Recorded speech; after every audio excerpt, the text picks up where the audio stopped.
യോഹന്നാൻ 4-ാം അധ്യായം 1-14 വരെയുള്ള വാക്യങ്ങൾ. The Gospel according to Saint John, chapter 4, verses 1-14. യേശു യോഹന്നാനേക്കാൾ അധികം ശിഷ്യന്മാരെ ചേർത്ത് സ്നാനം കഴിപ്പിക്കുന്നു എന്ന് പരീശന്മാർ കേട്ടു എന്ന് കർത്താവ് അറിഞ്ഞപ്പോൾ, ശിഷ്യന്മാരല്ലാതെ യേശു തന്നെ സ്നാനം കഴിപ്പിച്ചില്ല താനും. അവൻ യഹൂദാദേശം വിട്ട് പിന്നെയും ഗലീലയ്ക്ക് യാത്രയായി. അവൻ ശമരിയയിൽ കൂടി കടന്നു പോകേണ്ടി വന്നു. അങ്ങനെ അവൻ സുഖാർ എന്നൊരു ശമരിയ പട്ടണത്തിൽ യാക്കോബ് തൻ്റെ പുത്രനായ യോസേഫിന് കൊടുത്ത നിലത്തിനരികെ എത്തി. അവിടെ യാക്കോബിൻ്റെ ഉറവുണ്ടായിരുന്നു. യേശു വഴി നടന്ന് ക്ഷീണിച്ചിട്ട് ഉറവിൻ അരികെ ഇരുന്നു. അപ്പോൾ ഏകദേശം 6 മണി നേരമായിരുന്നു. ഒരു ശമരിയ സ്ത്രീ വെള്ളം കോരുവാൻ വന്നു.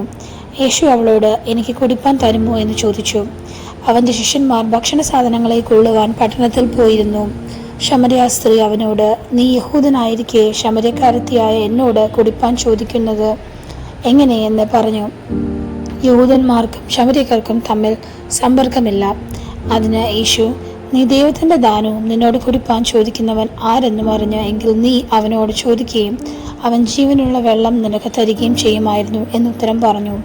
സ്ത്രീ അവനോട്, യജമാനനെ, നിനക്ക് കോരുവാൻ പാത്രമില്ലല്ലോ, കിണർ ആഴമുള്ളതാകുന്നു, പിന്നെ ജീവനുള്ള വെള്ളം നിനക്ക് എവിടെ നിന്നു? നമ്മുടെ പിതാവായ യാക്കോബിനേക്കാൾ നീ വലിയവനോ? അവനാകുന്നു ഈ കിണർ ഞങ്ങൾക്ക് തന്നത്. അവനും അവൻ്റെ മക്കളും മൃഗങ്ങളും ഇതിലെ വെള്ളം കുടിച്ചു പോന്നു എന്ന് പറഞ്ഞു. യേശു അവളോട്, ഈ വെള്ളം കുടിക്കുന്നവനും എല്ലാം പിന്നെയും ദാഹിക്കും. ഞാൻ കൊടുക്കുന്ന വെള്ളം കുടിക്കുന്നവനോ ഒരു നാളും ദാഹിക്കുകയില്ല. ഞാൻ കൊടുക്കുന്ന വെള്ളം അവനിൽ നിത്യജീവങ്കിലേക്ക് പൊങ്ങി വരുന്ന നീരുറവയായി തീരും എന്നും ഉത്തരം പറഞ്ഞു.